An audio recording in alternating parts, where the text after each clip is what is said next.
Hi, angels. Welcome back to Love, Sex, and Magic with me, your host, Mel Wells. I'm so excited to share this episode with you because this was something that we did that we've never done before. This was an episode that we actually shot live at our last Goddess Collective retreat.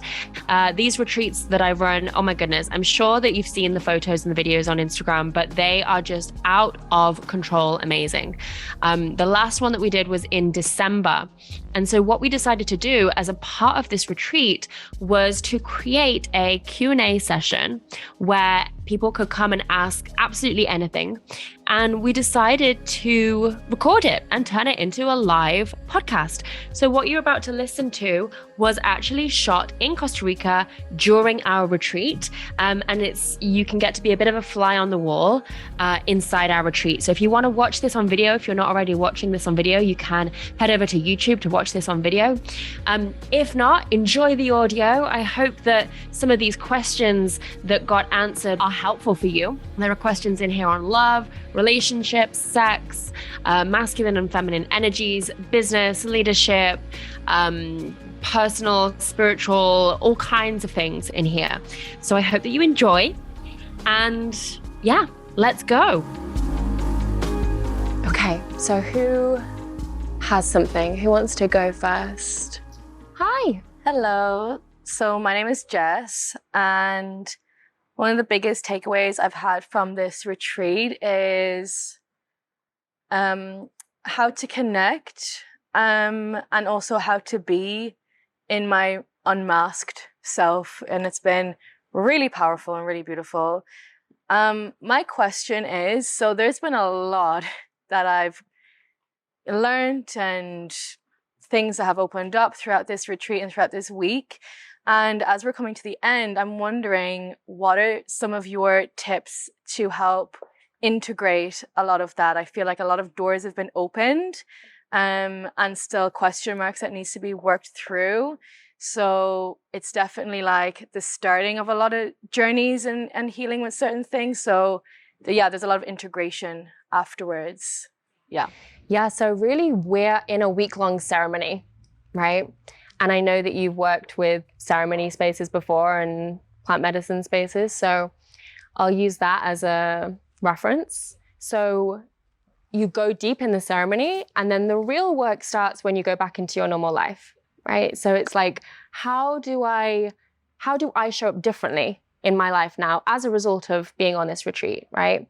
What we don't want to happen is you come on this retreat, you have all these breakthroughs, and then you just go straight back home, back into your normal patterns, back into your old thoughts. And then you're like, damn, I went on that retreat and like, I feel like nothing shifted, right? Because you didn't keep up the work, right? And it's not that you have to like work at it, but it's just that you have to be aware of, okay, these are the shifts that I had. So how do I translate this into action? How do I translate this into me showing up differently in my life, right? It's like, oh, I realized on this retreat that I have a fear of intimacy around women. Oh my God, groundbreaking. So when I go home, how can I like lean into that fear more? How can I support myself now that I know that that's there? Does that make sense? And then stay in touch with everyone here, right? This is a big hot tip. Stay in touch with everyone here because that's going to really support you in continuing your journey, and see if you can keep that same level of vulnerability with each other, right? Stay in that WhatsApp group, and when you go back into your normal life and like things come up, see if you can imagine that WhatsApp group is you guys all in this room together still. So be vulnerable. Share the truth of what's going on. Don't think, oh, I can't put that on them. I can't ask for support. Ask for it, right? Because we're all going to have stuff show up when we get home. And when that stuff shows up, it's not like, oh, fuck, I've gone backwards. It's like, oh, here's an opportunity for me to show up differently than how I used to do before the retreat, right? It's kind of like you go on like a boot camp. You know how people go on like juice retreats or boot camps for weight loss and then they go back home and keep eating junk food? We don't want to do that, right? We don't want to go back home and think the same junk thoughts that we used to think about ourselves, right? So support is everything. If you're in the Goddess Collective membership, dive into that, like make that a part of your spiritual practice. And then something that I always love to do after retreats is like keep rereading my journal, right? Everything that you've written down, like read it every day. Because you're like, oh, I forgot about this. Okay, I'm going to implement that today. Oh, I had this breakthrough.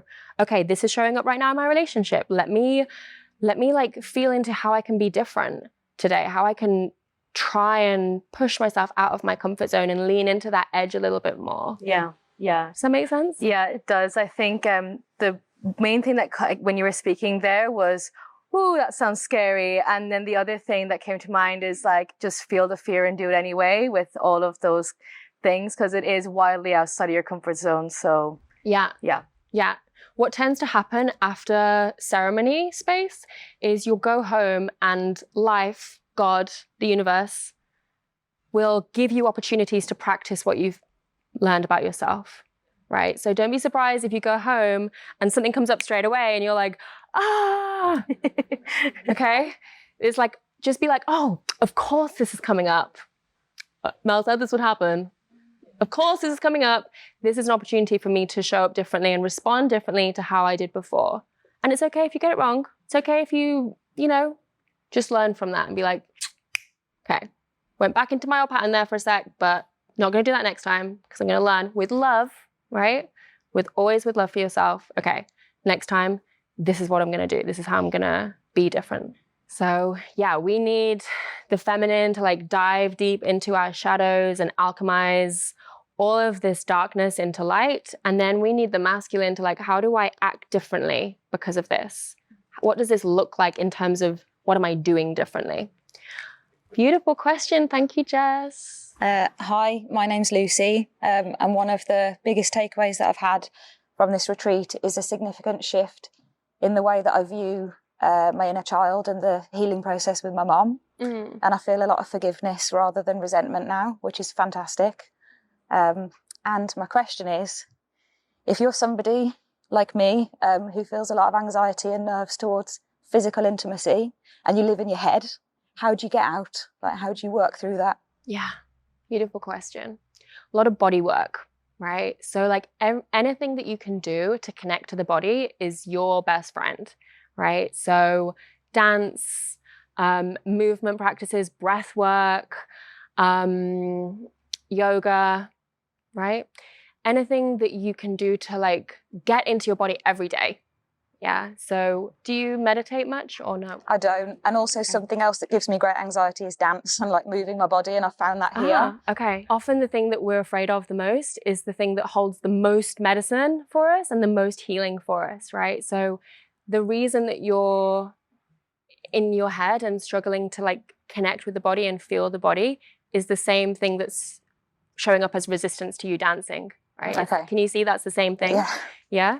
So with this, because I'm not going to be like, oh, just throw yourself into like a daily dance class, right?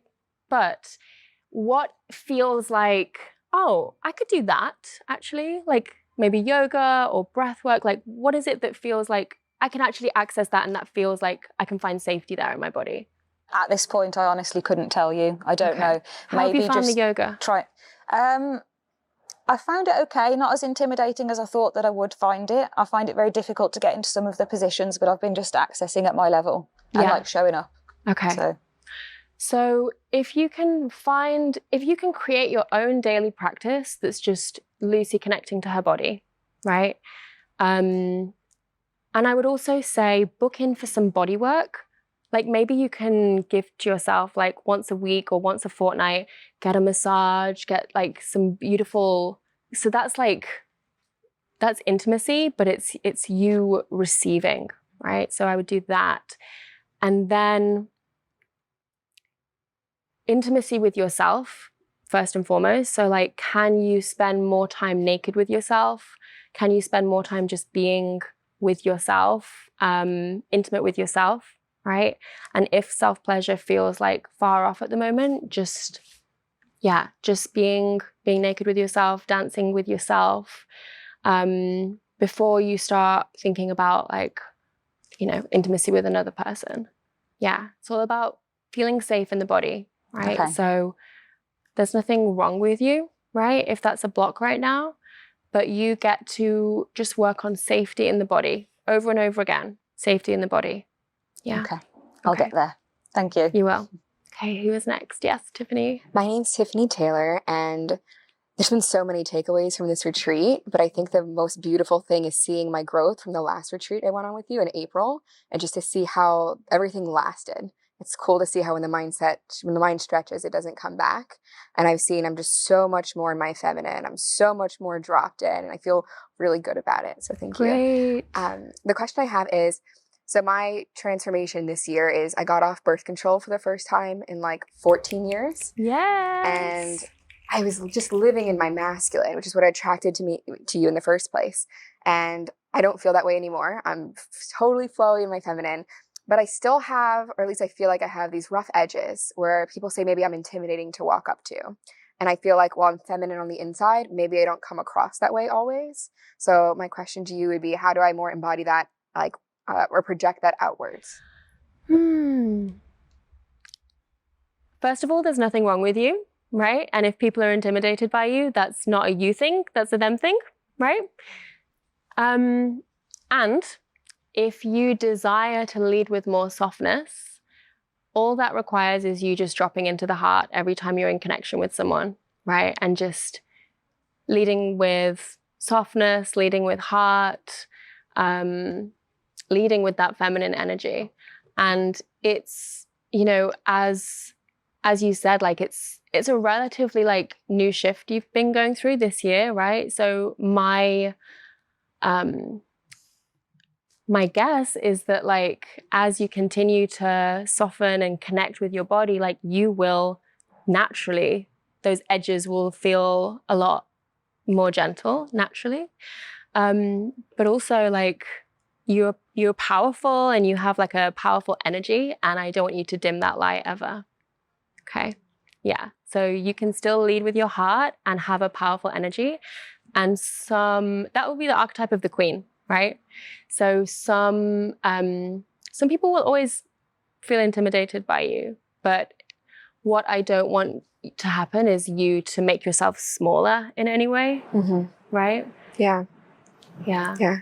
Thank you so much. Yeah, thank you. Okay, who has a question next? Yes. My name is Nayara, and my biggest takeaway so far is that I changed or saw a different way to really show myself love and compassion. So thank you for that. Beautiful. And my question is related to my coaching business. I have been into it for around 2.5 years now, and it's still quite challenging for me to get clients and be like consistently. And I know that there are some still like limiting beliefs that keeps me stuck that I'm working through. But yeah, I just wanted to ask you, like, what advice would you have for somebody like that is in this situation? Beautiful. Can I ask what those limiting beliefs are what do you think they are? Like, what is the block that you're facing? I don't know. It might be around money or like self-doubt or not feeling good enough, or because I'm still transitioning. So sense of security, or like how I'm able to get that money and receive that money. So who else here has a business or is in the process of starting one? Lots of people. Okay, beautiful. When you start doing personal growth work and spiritual growth work, and you start to identify, oh, this is a wound for me, and oh, this thing is something that I'm trying to work through, you'll start to notice, oh, this also shows up in my business, right? Because our business can be like a place where we get a lot of reflections about ourselves, because we're the ones starting it. So do you see what I mean? Like all of our patterns are going to show up in our business, right? So you said that your big takeaway so far has been about self-worth, about the way that you are able to love yourself, right? So the way to grow your business and overcome these blocks is not to compartmentalize your business from your soul growth work. So if you have a thing that you're working on around self-worth, the more you work on that for you, the more the more it will show up in your business, as in the more it will heal in your business. Does that make sense? Yeah, so keep on doing the work. Pretty much, yeah. Yeah, keep on doing the work, because money is energy and money is just something else that we have a relationship with. But ultimately, your self-worth and your relationship with yourself impacts your relationship with money, just like it impacts your relationship with a partner, just like it impacts your relationship with food, right? So you doing this work here to go deeper into yourself is going to help you in your business, right? So yeah, keep doing the work. And I think seek out, I don't want to talk too much about the queendom right now, but if you're interested in like business coaching and support, then that's what the queendom is about. But yeah, like money mindset stuff tends to be connected to our relationship with money growing up, our, origin wounds around what we perceived to be our worth, how our parents interacted with money. But the more you do the work, the more that's going to start to shift. Yeah. Thank you. Yeah. Thank you. Okay, my question is about relationships, monogamous male-female relationships. Great. What are some of your biggest tips in creating harmony and balance in relationship with your partner? Mm-hmm.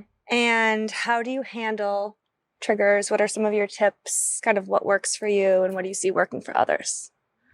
Prioritize the relationship, right? To not avoid leaning in, right? Some people, when it comes to relationships, want to avoid the hard conversations and lean out and just focus on work and kind of go into another room and be like, oh, I can't talk to you about this. And then it's like the silent treatment. I would never recommend that. I think in relationships, it's always healthy to lean in, right? Okay, what is this crunchy moment? Like, what is this trigger? Let's lean into it. If you have both people that are doing their own inner work in their own lives and that are self-aware, you should be able to both take responsibility for your sides, right? So if you have something come up for you, or if something comes up for your partner, you want to be gentle with each other, be in your softness with each other. Sometimes it takes the woman to soften first, right? And that's okay. So be willing to go first in being gentle, speaking with love. And something that I'll do if the energy is very high in like an argument, let's say, is I'll just go, okay, I love you. I'm on the same side as you. All I'm trying to do is be understood right now. Can you just hear me, right? And often that stops you from being like, "Rah!" at each other, right? It's like, okay, I love you so much. I'm just trying to make you understand where I'm coming from, right? Listen to each other, give each other the opportunity to hear each other, to be seen, to be understood. And I think it's always remember that you're on the same team. You both want a healthy relationship. You both want to be connected. So notice where in an argument you're trying to be right. Because often when you're trying to be right, it's like that energy is like really unhealthy for the relationship, right? And then you start to like stack up these point scoring, right? Like, oh, I was right in that argument and he should say sorry, right? For me, I think the best way to like diffuse those arguments is to both take responsibility, right? So make sure you're cleaning up your side of the street, right? Even if it's, I'm sorry that I assumed this thing, or, I'm sorry that I misunderstood. But always taking responsibility for your side, always trying to lead with softness, and seeking to connect rather than to be the one that wins. I think that's really important. I think the thing that drives couples apart a lot is like this energy of like who's in the right and who's in the wrong. And then the second thing that I'll say is resentment is a really slow poison to relationships. And resentment can also really impact our intimacy with each other, because if we're holding on to all of these things that I'm still mad at you for doing this thing last year, or I'm still mad at you for lying to me about this thing, or whatever it is, if you're still holding on to that, you don't want to be intimate with that person, right? You don't want to connect with that person. So if anything starts to rear its head that could become a resentment, you want to try and clear it straight away, right? You want to try and nip it in the bud rather than, oh, I just won't say anything. I just won't speak my truth because hopefully it won't happen again. You want to be brave enough to come vulnerably from your heart and be like, I love you so much, and I'm noticing that this didn't feel good, and I want to voice it now because I don't want it to grow into a thing later. So a big takeaway for me from this week was right off the bat from the start, being seen and seeing how that changes your accountability, and also how it changes you to be received by a sister. And it's the most amazing feeling. So, I mean, I will voice things that matter to me more now instead of hiding it, because it's just so powerful when you release it. And then also the importance of seeing a sister and helping her, because two is always better than one when it comes to what's burdening you. My question though, Mel. Oh. Sex. Oh. We want to talk about sex. What are some tips that you have for us to have just the most orgasmic, pleasureful sex? Who wants this question answered? Oh, yeah. Okay. Might not be the juicy answer that you're expecting, but I'm going to start with what intuitively feels like the answer to this. Exactly what you just said, your biggest takeaway was being seen is the key to deep connection before you get into the bedroom, right? Your sex life is going to be always way more rich, way more juicy. You're going to have the most orgasmic time with a partner when you're deeply connected to them, right? When you're deeply connected to someone, that means letting yourself be seen by them, right? No masks, no bullshit, no pretense. A lot of people just want to skip to the good orgasms, right? They're just just tell me the best position, or how do I do this? But, for the feminine, for the yoni to open, the yoni is very connected to the heart, right? Which is why our best orgasms are always going to be with people that we deeply love and feel connected to. So that, and then what else?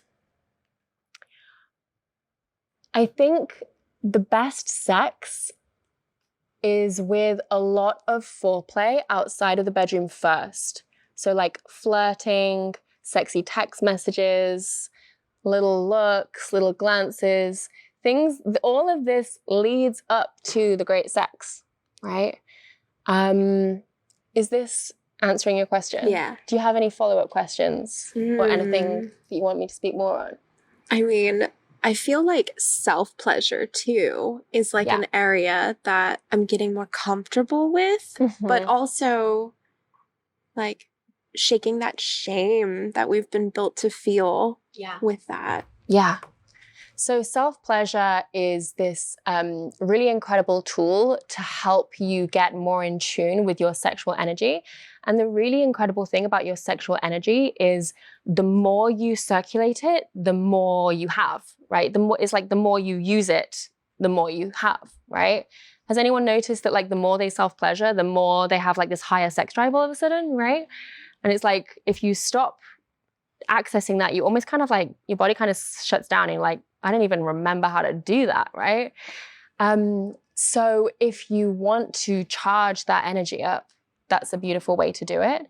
And I also don't want to be yeah, you should self-pleasure every single day, because, that's not everyone's reality, right?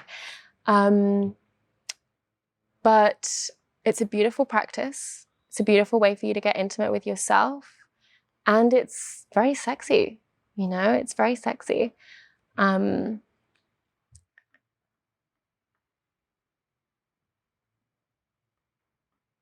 you get to do it however you want to do it. Right. Yeah. Thank you. I feel like there's more. Slow down. Yeah. Slow. Yeah. For more pleasure, slow. Right. It's, again, coming into that feminine energy of receiving, of pleasure. If we approach sex in this kind of goal-oriented way of like, I'm in here to get my orgasm, right? Then it's like, I'm in and I'm out. And it's like, then you're gonna have a sex session where, yeah, you might like feel like you did it and you got it. But did you really like slow down and like deeply like nourish yourself and like really feel like you were worshipped, right? So we get to practice how we want to be made love to in our self-pleasure sessions, right? So if you approach your self-pleasure like, okay, I'm just gonna whip my vibrator out and, you know, in 5 minutes I'll have had an orgasm, then that might not be the way that you want a partner to make love to you, right? You might want someone to devour you. You might want someone to really take their time on you. So we get to start to cultivate that with ourselves. And how we go through our whole lives is how we're making love to ourselves, right? How we're making love to our lives. How we moisturize, how we take care of ourselves, how we slow down, how we engage with pleasure through the day, right? How soft we are with ourselves and with the people that we love. This is all leading to how we are in the bedroom. That feels good. Yeah.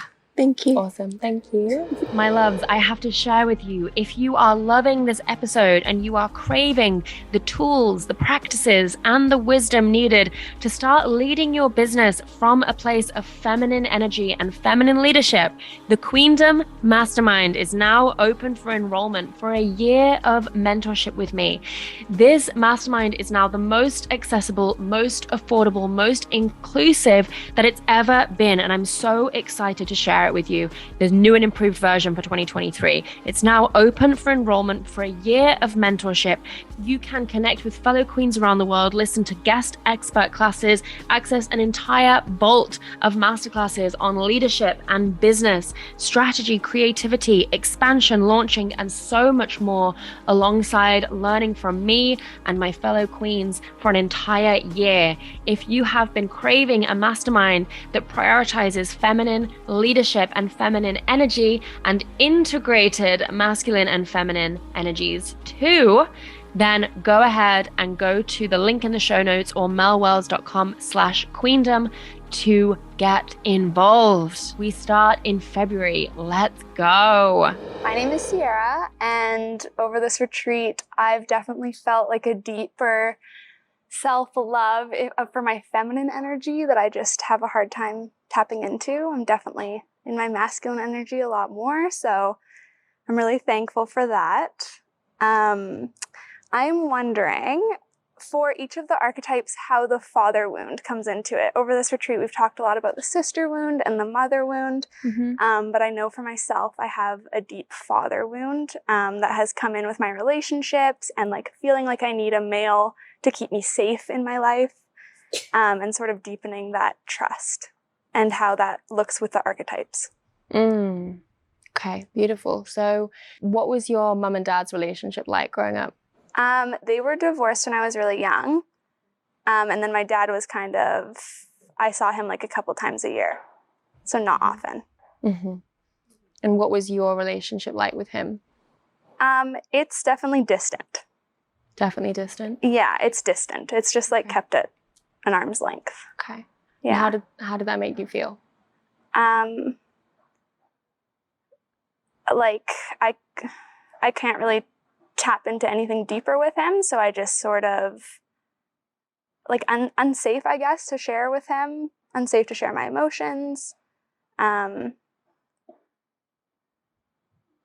Just really shallow. I guess it's just a really shallow relationship. Yeah. Yeah. And what kind of relationship did you want with your dad growing up?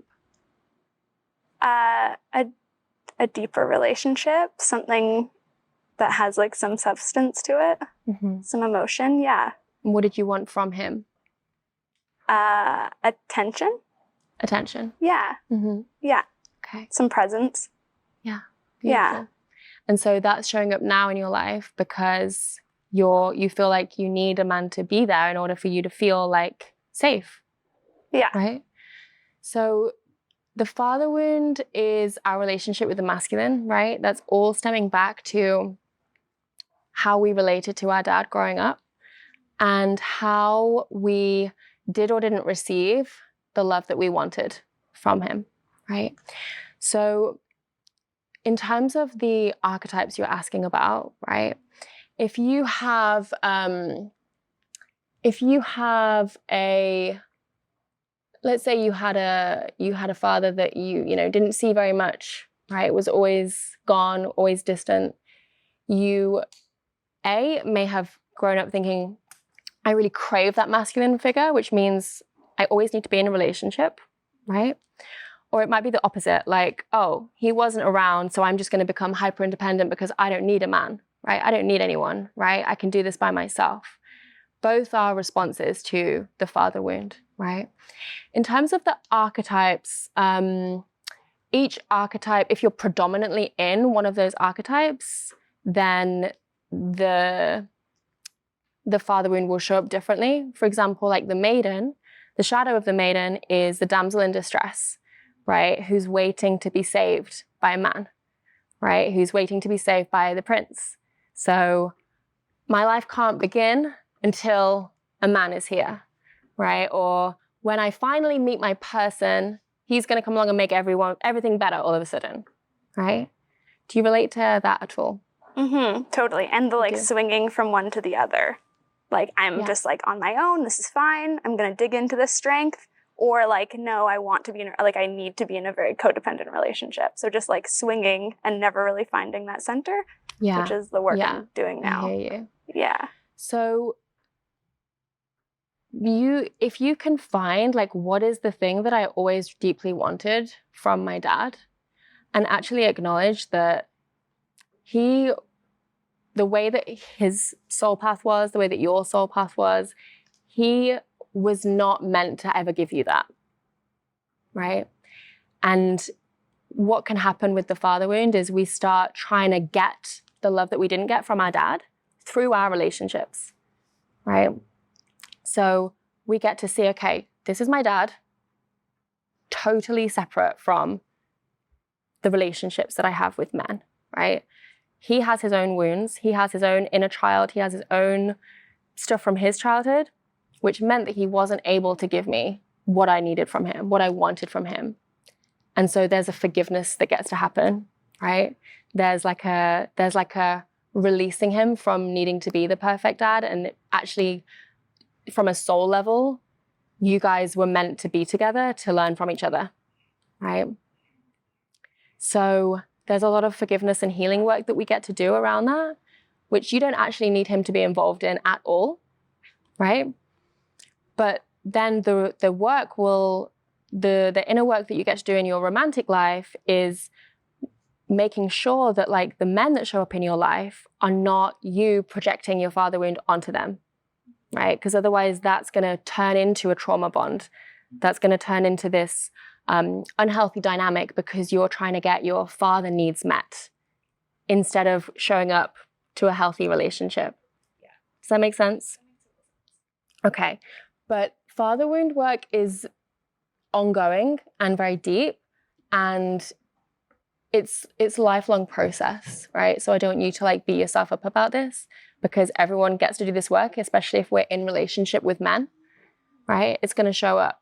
But just keep inquiring, keep doing the work. And yeah, I'm actually going to do a workshop on this because it's a really beautiful topic and it's something that's been really instrumental in my healing journey. We do it a lot inside of Alchemy of the Heart, but we're going to do it inside the collective soon as well, because I want to take people through like a bit more of a structured process. But does that help? Yeah, that helps. And I feel like there's some like tools in there that I can actually do after this too. Okay, great. Yeah, so that helps. Yeah. Another tool you can do, which would be really helpful, is look back at your partners. Make a list of their light attributes and their shadow attributes, right? And then you'll get to see, like, what am I attracted to in partners? Their light and their shadow. And do the exact same thing with your dad, right? And you'll see, oh, this was me projecting my father wound onto this person, right? Because sometimes we're attracted to someone and we're like, I don't know why I'm so attracted to this person, but I just am so drawn to them. And it's because they are a projection of our father wound, right? So that can be a really helpful exercise to do. And that way, when someone new comes into your life, you can see clearly, okay, this is my dad showing up again. Yeah. Right? Okay, beautiful question. Thank you. My name is Laura, and I think one of my biggest takeaways has gone sisterhood massively, but also the womb work we did. I thought that was just incredibly powerful, just to connect to that space and heal, let go. So that was really beautiful. So my question, I guess, is also an example of how transformational these few days have been here, and what a gift it has been to fully embody the feminine and really step into that space. Because now when I look at my business, it feels almost a little bit alien to me. Like, I look back at my online presence and I'm like, who is that? I don't necessarily connect with her as much as I do now. I feel that version of me is still so in her masculine, afraid almost. And now I feel so much more embodied and in love with this beautiful woman within me. Yeah. And so gorgeous. Yeah, I didn't think I was coming here for self-love, but I found it along the way. So I guess my question is, when I go back to the real world, how do you navigate then kind of transitioning your business, which again is a reflection of you, to kind of express more this feminine piece? I don't even know if that makes sense as a question, but I'm just seeing this kind of disconnect, and I don't know when I go back how to kind of balance that. Yeah. It's a beautiful question. Thank you. Be patient with yourself and trust that if you keep showing up authentically to who you are now, not who you used to be, that will naturally show on the outside, right? So the business is going to change as a result of your internal is changing, right? Your values are shifting. Your relationship with yourself is shifting. Your embodiment is shifting. Embodiment is something that we can't deny, right? So I just want to reassure you that even if you tried to be the same in your business as you were, you wouldn't be able to, right? Because the soul speaks loudly, your energy speaks, your embodiment speaks. So I think my invitation to you would just be to share, create content, lead your business based on who you are now, right? And reassess, like, look back at like your old ways of doing things and be like, does this still fit? You know, does this still resonate? Or actually, do I want to say this in a different way now? Or do I want to add a bit more depth to this thing that I'm teaching about? Or does the way I create content get to shift now, right? So there's like a re-examination of everything. And when you go home, different things will come up. And it's, again, like an opportunity for you to shift, an opportunity for you to shift the way you do things based on what is now authentic to you, right? So what tends to happen after, doing deep work like this is you go home and you realize things start to drop away from your life because they now don't feel authentic to who you now are, right? And that's the beautiful journey of healing and soul growth, and especially working with the feminine. It's constant death and rebirth, constant shedding of the skin like the snake, right? Constant shifting and evolving and becoming who we truly are. So you don't need to do that much, right? You just need to be staying true to who you are, staying true to your authenticity and your embodiment, and the ripple effect will happen naturally. Hello. Hi. I just wanted to talk a little bit more about the father wound, if that's okay. Yeah. I feel like the story I've sort of had in my head is the damsel in distress, or the idea of being rescued by a man.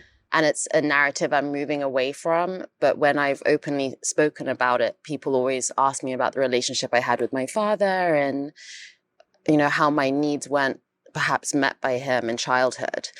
But the reality is I had a really loving relationship with my father, and he's a really wonderful man. So I've never really been able to join the dots. And I was wondering if you have any, I don't know, idea or clarity on that. Yeah, that could help. totally. I mean, sometimes it's not personal wounding, it's collective wounding. And our culture raises women to be in their maiden energy, right? We're not, if you take a look at our collective and the way that we raise women, we're not raising them to really know their own power, right? We're not really, we're doing better, but we're not raising them to really step into their truth, to really know that their voices are welcome in every space. And so if you go back to like our childhood references and we look back at, let's say, the Disney movies that we all grew up on, right? That was perpetuating this damsel in distress, this maiden archetype. So this has such a huge impact on the stories that we carry around men and around their role and our role, right? There's a lot more empowering narratives now in media for women and young girls. But I mean, 30 years ago, if you think about the kind of things that we were consuming and watching in our culture, it's very much like about the women being in the maiden and kind of waiting for the guy to come along and make things better and save us, right? So I grew up in the Middle East, and I guess when you're young, you don't think it affects you. But now as an adult, the covering and right. Some women, you know, my mother didn't work, et cetera, would you say the conditioning maybe played more of a part than the actual direct relationship with my parents? So the conditioning, like what made you feel like it's not safe for me to be seen, women should be seen and not heard, or women should not be able to express themselves openly. Yeah.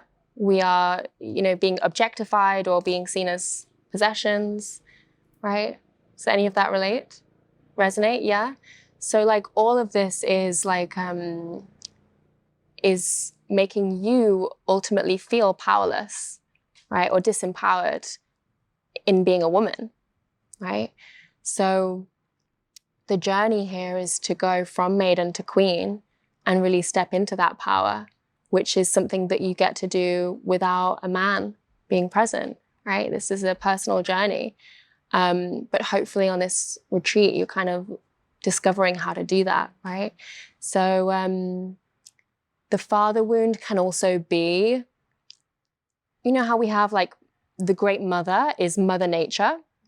So the great father can be like father culture, right? If you see like the feminine as nature, the masculine as our culture, because we've grown up in a patriarchal culture. So it can also be the father wound of our world. Make sense? Yeah. Thank you. Okay. Thank you. And also, you know, when we use terms like father wound, mother wound, sisterhood wound, right? That's just how we refer to them. And they're opportunities for our healing, for our growth, for our expansion. So please don't take any of this talk around wounding and go away going, oh my God, I've got so many wounds, right? I've got so many things to fix. Because, you know, I said this on our very first session together, is these are just opportunities to open and expand more in love, right? To reveal and shine more light on darker aspects of what we may have grown up with, right? So when you refer to it as a wound, you know, I think sometimes it can be very disempowering to be like, I have a father wound, right? Or I have a big mother wound, right? And be like, I'm working with this wound and I'm learning to heal it and love it and shine a light on it and bring more awareness to it. So the way that we approach our healing journey is so important. And if we are approaching everything with like, oh my God, I'm so broken, I need to fix this, then we're going to be someone that's just constantly looking for more things to fix and never feeling good enough, right? So we all have these wounds, and we're all completely whole and complete and perfect and lovable with them, right? So I don't want anyone kind of going away with a checklist of wounds, right? It's like, I hope that this experience is making you realize just how worthy of love you are with all of the things, right? Okay. Yes, Jai. I'm Jai, and I had a really big takeaway, lots of takeaways. And yesterday I actually woke up and just had to write something down. So I thought I'd share it because it was just like a pouring of intuition. So I realized who I was a girl who shouldn't do. Who I was who I wasn't. Now who I am is all that I am.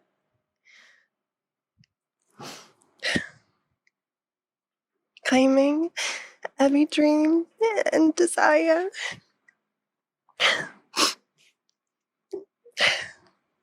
Every fiber of my body, every ember of my soul.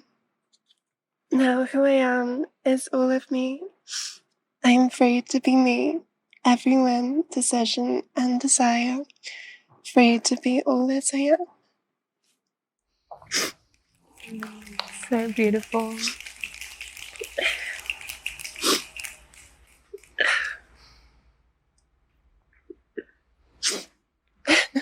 So beautiful. Thank you.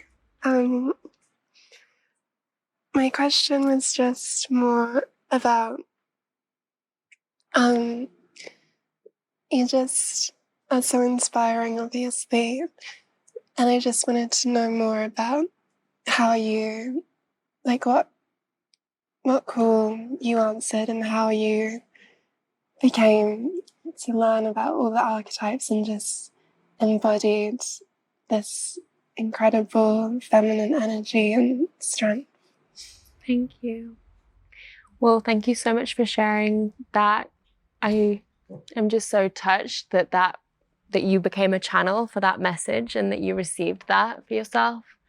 And I'm just so excited to see how that is going to translate into your world and your life and your being when you get home.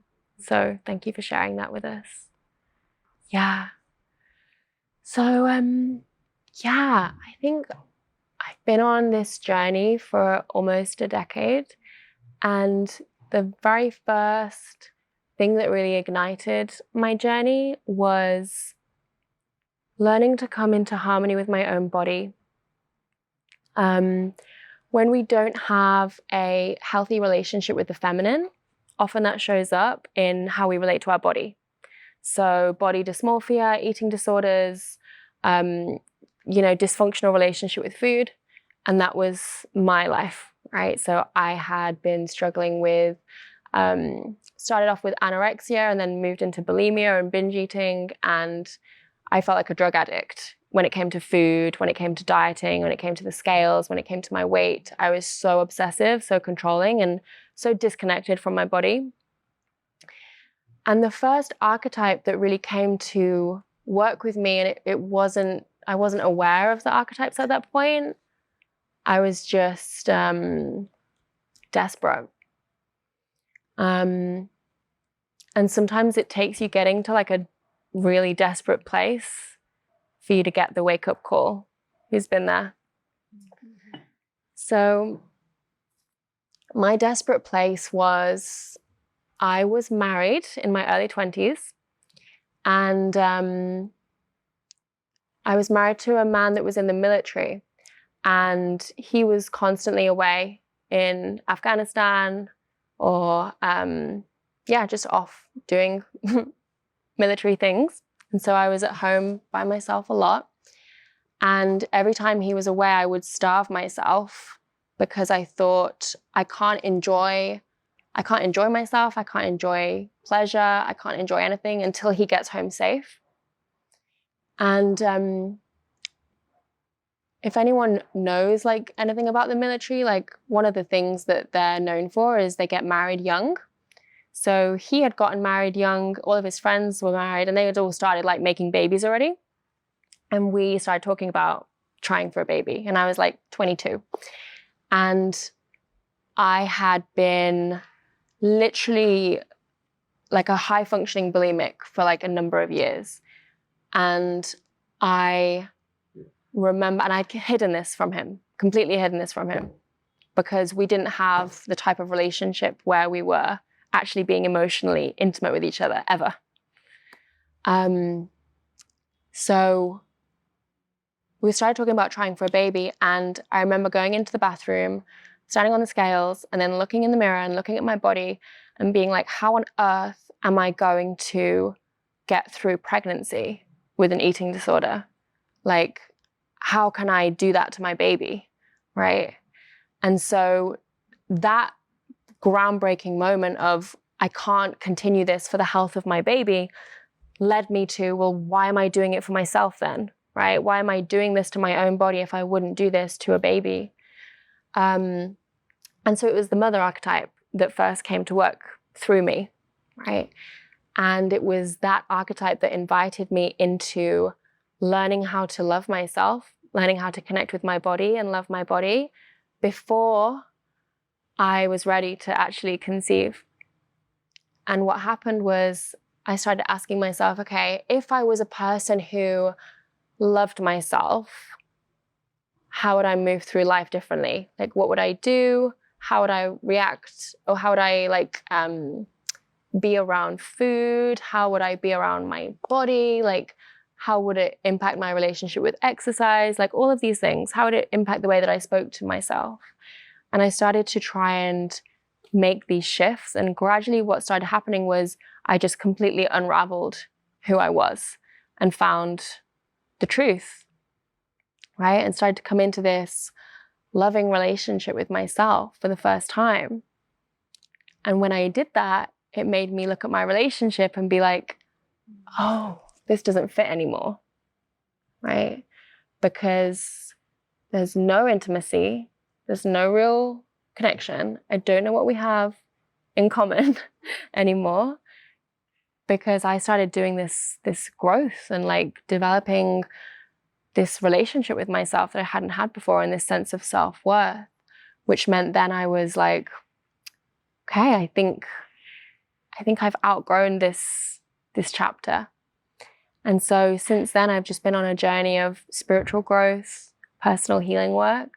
And the feminine energy stuff came a little bit later for me when I was growing my business, because I realized I was like burning out a lot. I was hustling a lot. I was constantly like hitting these goals and still feeling like not satisfied by them, right? So like doing these things, ticking these achievements off the list and being like, now what? Like, oh, there's another one. Great, right? And I remember getting into an argument with my ex when we were living in Bali, and he was like, you do know that you're not your business? And I was like, wait, what? And it was like a brand new thought for me because I'd identified so much with being my brand, being my business, that I had forgotten all of the other parts of my life that were really important. So my journey to like really reconnecting with my feminine, I think started with my body, then led into sexuality, and then trickled into my business. It's a long-winded answer, but thank you. Hi. Hi. My name's Missy, and I would say the biggest takeaway for me is just fully being in the present moment with so many beautiful sisters who see you, who hear you, who love you unconditionally, and just radiating this, everyone's on Instagram saying you're glowing, you know, just always carrying this energy of glowing, of embodying all the archetypes into your life, into your business, into your relationships. And yeah, my biggest takeaway is always just carrying this energy of sister and present moment into your life in whatever way you can. And my question is, would you say the most success you've had with growing your audience would be like sharing these stories of yourself? Like, how did you get to this point of, you know, so many beautiful women, and this is where this is like my path, and is holding these group containers and community. And I just started in May, so it's all the beginning, you know, but I would love to hear your story on like if it was the stories or how you got here. Whatever tips you have. And yeah. Well, first of all, I've been doing this for like over 10 years. I think I started out on Instagram in like, where are we now? 2023? Yeah, about 10 years ago. So I am not someone that's just kind of, oh, I just did this one thing and then suddenly like everything shifted. I've more been like a slow burner, you know, and I like that. I think seeing your business as growing a community rather than growing an audience is helpful. And seeking to really connect with people through that platform. I don't use my Instagram to, I don't really see it as like, I'm just here to show up and teach people things. I see it more as like, this is just my vehicle for self-expression, right? So I try not to like limit myself on that. I try and just, if I want to post this one day, then I will. And I try not to kind of box myself into like, oh, I can't do this because this is not professional, whatever, right? Yeah, that's exactly where I'm at. With like, I love having the self-expression, but when it comes to like the education and all the things that people say that you should do to grow, it gets overwhelming, and you don't want to live in that space of overwhelm when it comes to posting. Yeah, I say fuck all of that. Yeah.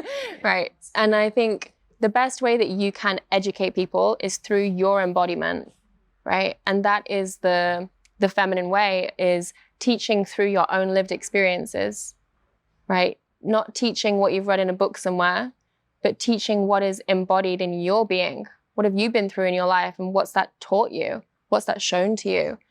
And that's really how I've just showed up and shared. And I would do that if I had 50 people, right? Because for me, that's like how I process and share. It's like, it feels like self-expression, right? Every time I've leaned into sharing vulnerably, I've always been so grateful that I did. And I've always had so many messages from people being like, thank you so much for letting me know that I'm not alone in this. And that feels good for me, because it feels like I'm helping other women that have a voice. If they don't feel like they can say what they've been through, I'm going through it with them. And I think the next thing is about building an audience, or building an online community, is you've got to really like find a way for you to actually enjoy it, right? I'm not someone that, if someone said to me, okay, the way to do that is, the way to, you know, grow your community is to create loads of graphics in Canva and type out a bunch of quotes and follow this content plan, I'd be like, that doesn't sound fun. It's not organic for most people. Yeah, that doesn't sound fun. Like, so I'm not going to do that, right? It doesn't feel fun to me. But then someone else would say to me, like, how do you stay consistent on Instagram? And I'm like, I enjoy it. Like, I enjoy the way that I show up on Instagram. So it doesn't feel like something I have to put effort into anymore. It's just like, oh, I just share, like, this is how I share. Yeah, organically, exactly. Organically, intuitively, and not forcing anything, you know? And not thinking, oh my God, it's been like a day, I haven't posted anything, I've got to post. Just like post when you feel called to post. So that's how I've done it. again, I've not been someone that's been like, I'm going to really laser focus on growing my community. I've not really been that person. I've just been like, I'm just going to share from the heart. I'm just going to enjoy using this platform and build a community. What do you feel inspired to share rather than what do I think they want me to share? You know, right? People want to learn from people.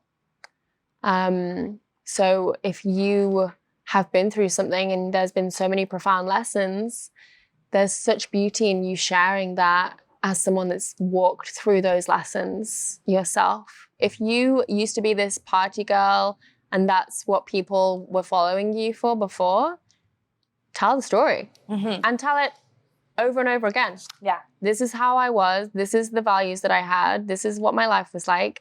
Now this is where I am. This is how I got here, right? People really want to know. Yeah. So it's okay if people are not on board with pendulums straight away, right? Because they're used to you popping bottles in the club or whatever it was, doing right? back bends and all the things. Right. So yeah, bridge the gap, tell the story. And this is also what to do if you're making a big pivot in your business, right? Let's say you started off doing food and now you want to move into more like sensuality, like bridge that gap, like tell people why you're changing direction and like take them on the journey with you. Amazing. Yeah. Thank you. Thank you. So I have a lot of like wounding around like medical trauma and just not being able to like trust doctors. And, you know, one day I would like to have a baby and a family. And I know that your birth plan changed. And I just, I don't know, like, how do I trust people to help me through that? You know, I felt very like unlistened, like not listened to by doctors. So yeah, how do I get through that? Yeah, it's a great question. I think I completely understand, first of all, why you would feel like that if you had that kind of an experience. My experience was I was very much in your position, like I don't trust anyone. And then I got plummeted into like, okay, like these people literally saved your life, saved your baby's life. And I feel like that was God's way of being like, okay, time for you to like trust the medical system again a little bit, you know, like time for you to get over yourself a little bit with this and like see the beauty in Western medicine instead of seeing all the flaws. So I think if we recognize that there's wounding there and there's trauma there, then if we have a desire to find more harmony, to find more balance, then either we can move towards it or we can see if life will just move us there towards it, right? But I think we get to recognize that there's beauty in both. There's beauty in this kind of spiritual healing and there's beauty in Western medicine. Western medicine is flawed in a lot of ways because it's missing a lot of the deeper healing elements, but it's also really amazing in an emergency and really life-saving often. And it's stuff that we wouldn't have been able, it's like opportunities to live when, you know, 100 years ago, we wouldn't have had that opportunity. So in terms of pregnancy, right? You said you want to have a family and you want to have a baby. I think let your intuition support you during pregnancy in terms of how much medical support you want.